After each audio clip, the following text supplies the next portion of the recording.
Salut tout le monde, j'espère que vous allez bien, bienvenue dans cette nouvelle vidéo dans laquelle aujourd'hui je vais vous parler d'un très beau bébé. Il s'agit de Hellboy, édition spéciale 30 ans, édition anniversaire, pour l'un des personnages, l'un des univers qui m'attire le plus depuis déjà quelques temps.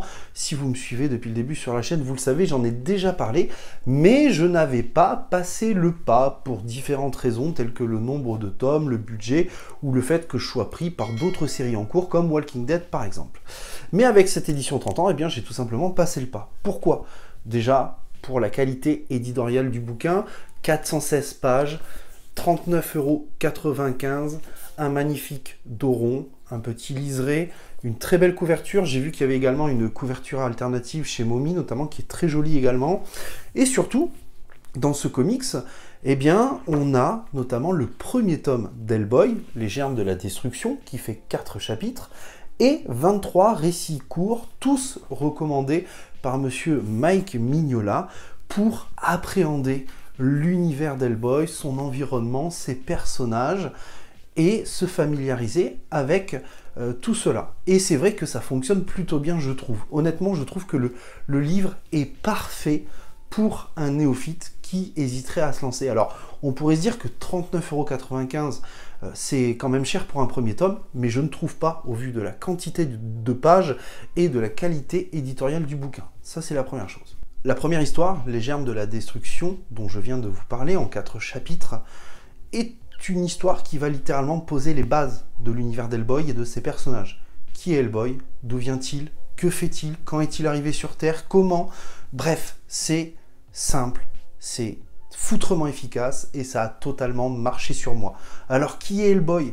Eh bien Hellboy, ce n'est ni plus ni moins que ce démon finalement qui va tout simplement jouer les détectives du paranormal et les chasseurs de monstres, puisqu'il va combattre d'autres monstres en intégrant notamment le BRPD, le Bureau de Recherche et de Défense du Paranormal.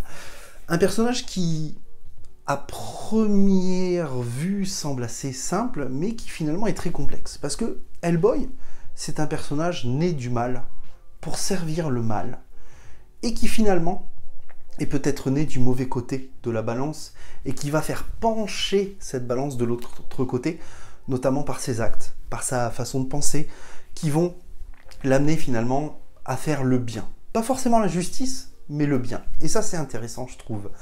Et Hellboy, c'est un personnage qui est un démon avec des cornes coupées ou limées, une gueule qui peut être hideuse, une gueule cassée, un coup de poing, un poing de pierre, un démon en somme, mais qui possède une âme pure et un cœur en or. Et ça en fait vraiment un personnage très intéressant finalement. Et j'adore l'ambiance du récit. J'adore cette ambiance très vibe Seconde Guerre mondiale qui va piocher dans le fantastique, qui va piocher dans les récits de Lovecraft.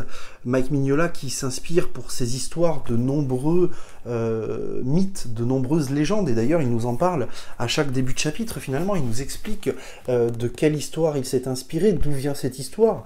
Il y a des histoires qui viennent de l'Afrique, il y a des histoires, des mythes, des légendes qui viennent de Russie, notamment avec Baba Yaga, par exemple, ce que je trouve très intéressant.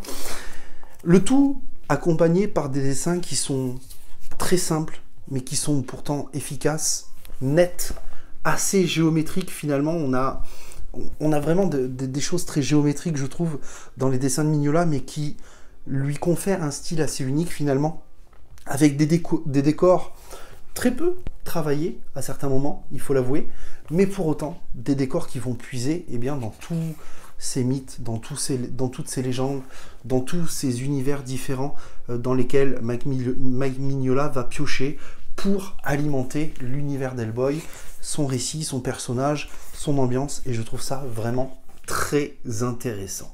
Vient ensuite les 23 récits courts. Et très honnêtement, quand j'ai commencé cette review, je me suis dit ce serait peut-être intéressant que je classe les récits que j'ai plus aimés que d'autres. Et finalement, je n'ai absolument pas réussi à faire ce classement.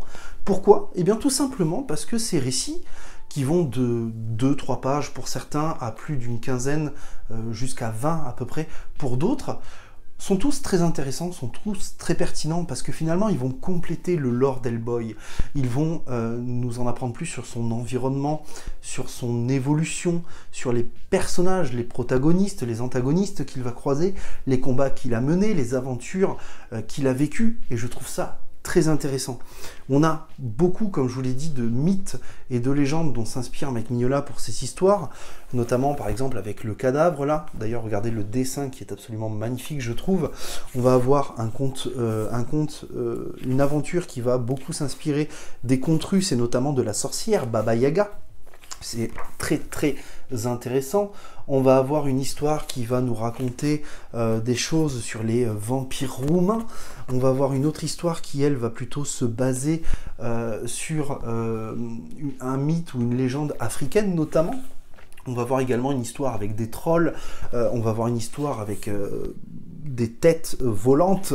On va avoir une histoire qui va se baser sur le folklore japonais. On va avoir une histoire qui va se baser un peu sur le mythe d'Hercule aussi, qui va s'appeler l'Hydre et le Lion. On a beaucoup d'histoires qui sont finalement toutes plus intéressantes les unes que les autres, qui sont toutes vraiment pertinentes et qui finalement vont permettre au lecteur d'appréhender l'univers d'Hellboy. Ça, c'est la première chose, de se familiariser avec l'univers d'Hellboy, mais qui vont nous permettre aussi de suivre l'évolution du personnage, oui, mais l'évolution de Mike Mignola en tant que dessinateur, puisqu'on va voir au fur et à mesure que ses traits s'affirment, qu'il travaille un peu plus ses décors, etc., ses environnements. Mais on va voir aussi une évolution de Mike Mignola en tant que narrateur. Parce que quand même, Monsieur Mignola nous cite du Hamlet à certains moments. Autant vous dire que c'est pas négligeable. Donc oui, j'ai beaucoup aimé cette lecture, ce livre de 416 pages.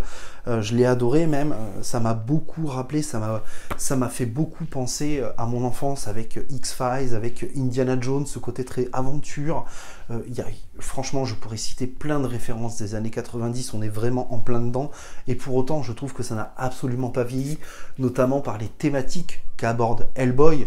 On va avoir une histoire sur la famille, on va avoir une histoire sur l'avarice, par exemple, on va avoir une histoire sur la peur, on va avoir plein d'histoires et qui vont aborder plein de thématiques différentes, je trouve, et c'est très très intéressant. Donc oui, j'ai beaucoup aimé ce que j'ai lu, très clairement.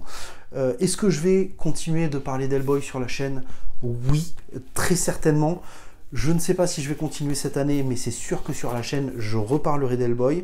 La question que je me pose aujourd'hui, c'est est-ce que je vais dans la série plutôt classique, finalement, et je prends les 17 tomes qu'il me manquent, puisque finalement, ce tome-là peut très bien remplacer le tome 1, Les Germes de la Destruction, ou est-ce que je pars plutôt sur la collection de luxe, je dirais, des Hellboy, qui est actuellement de 7 tomes, plus le Hellboy, la Bible infernale, et qui, elle, est une collection vraiment très prestigieuse, qui coûte beaucoup plus cher, qui est de l'ordre d'environ 50 €, je crois, le tome, ou quelque chose comme ça. Mais en tout cas, oui, vous allez me voir parler d'Hellboy, parce que j'ai beaucoup aimé ma lecture, j'ai beaucoup aimé ce que j'ai lu, j'ai beaucoup aimé l'ambiance, l'univers, les thématiques, et c'est quelque chose qui m'a beaucoup plu, et j'en avais déjà parlé sur la chaîne, j'en avais parlé également avec Comics du Prof, qui a fait une très bonne vidéo sur comment commencer Hellboy, n'hésitez pas à aller la voir si jamais. Et oui, on reparlera d'Hellboy sur la chaîne, très certainement. En tout cas, n'hésitez pas, vous, à me dire dans les commentaires si oui ou non vous avez pris ce tome-là et quelle édition. Est-ce que vous avez pris l'édition plutôt classique, celle-là, ou plutôt l'édition Momie, qui est très très belle aussi. N'hésitez pas à me dire ce que vous en avez pensé, si vous êtes fan de ce que vous avez lu, ou si au contraire ça vous a pas plu, et pourquoi ça ne vous a pas plu. Je trouve que ça peut être super intéressant dans les échanges. Si cette vidéo vous a plu, eh bien tout simplement n'hésitez pas à la liker, à la partager, à vous abonner, et à activer la petite cloche, ça m'aide. Et ça me fait plaisir, accessoirement. Je vous dis à très très vite, prenez soin de vous, et n'oubliez pas, de grands comics impliquent de grandes lectures. Ciao tout le monde.